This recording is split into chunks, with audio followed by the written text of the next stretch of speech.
आंख फड़कने से क्या होता है, आइए जानते हैं उसे पहले।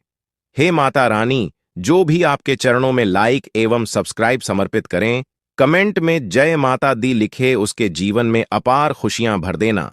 दाईं आंख फड़कने का मतलब है कि आपकी मनोवांछित इच्छा जल्द पूरी होने वाली है। सामुद्रिक शास्त्र के अनुसार पुरुष के शरीर का दायां अंग और स्त्री के शरीर का बायां भाग फड़कना शुभ माना जाता है। यदि किसी पुरुष का बायां अंग फड़कता है तो माना जाता है कि उसे भविष्य में किसी समस्या का सामना करना पड़ सकता है।